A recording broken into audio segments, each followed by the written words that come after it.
A former peanut plant executive is facing life behind bars after evidence indicated that he knew some of his products were tainted, and as a result, some people in the country died from his tainted products. All right, so back in 2008 and 2009, peanut butter was recalled in the United States because of a salmonella outbreak.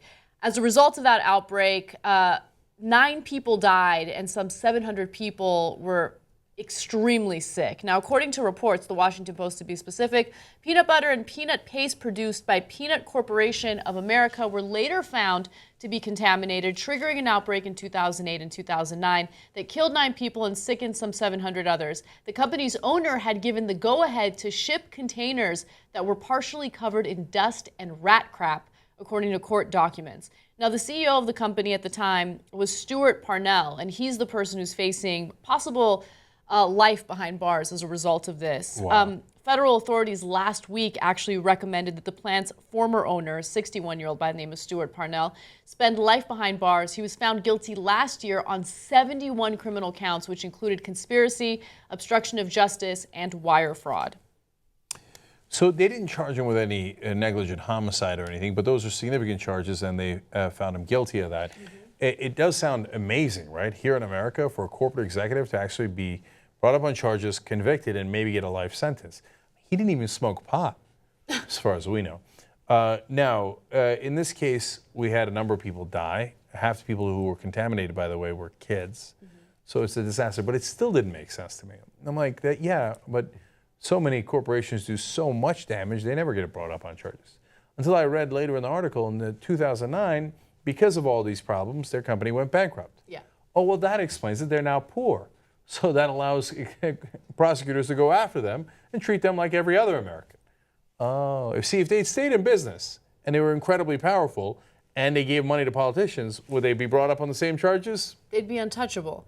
Look, it's unfair for me to bring this up and make it seem as though it's the same story. It's not the same story, but there are multiple other corporations involved in the food industry that have had salmonella outbreaks over the last few years, okay? There's been lettuce with salmonella outbreaks. There's been a bunch of different types of foods. So it's always surprising to me to see those stories pop up and no one ever really pays any consequences for it. And now this guy comes along and wow, life behind bars, it's kind of incredible. But you read into the details of the story and you see just how shady he is, and it proves, again, that corporations are amoral. When there's a bottom line, they don't care about your safety. They care about the cheapest possible way to produce the product so they can profit as much as possible. So according to the Washington Post, again, Parnell not only knew about the contamination, but had worked to cover it up while he continued to ship bad products to food processors. In one email from March 2007, he told his crew, "Shit, just ship it.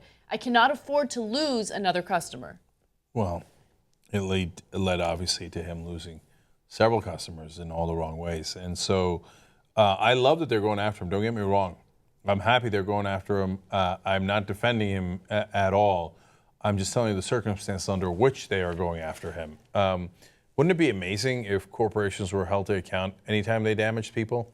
So, but there's another case of usually what happens is you privatize the gains and you socialize the losses. So I put pollution into the air or into the river that your kids live by, sometimes swim in. Well, those costs are on you. I'm not going to go to jail for that. Right. I'm usually not even going to pay a fine. If I do, it's going to be a tiny little fine. That's a percentage of the profits I already made. And I move along and I say, oh, big government, overregulation. And I pay politicians to say likewise. And I put the losses on you. In this case, the losses were significant and they didn't have any money left to defend themselves. Mm-hmm. So now here they are being treated like the rest of us. Well, I guess that's a degree of justice. So considering the fact that 9 people died as a result of what this company did, what do you think about a life sentence? Do you think that it makes sense? Mm-hmm. Well, first of all, you have to look at it in the context of America, right? Where you can get a life sentence for smoking pot. So, fuck yeah, it makes sense, right? And second of all, there's all these things that he was convicted of: obstruction of justice, wire fraud. And again, if he wasn't a corporate executive, would he get life behind bars? Very likely so, mm-hmm. right? And so should the law apply to him equally? Of course. Do I have a sense, is there a point at which I would get concerned where we're throwing a ton of businessmen into jail, and like it's overzealous prosecution, and maybe they knew, maybe they didn't know. We're nowhere near that point. We're nowhere near that like, point. yeah, that could happen. That could happen. But that's not the country we live in, right?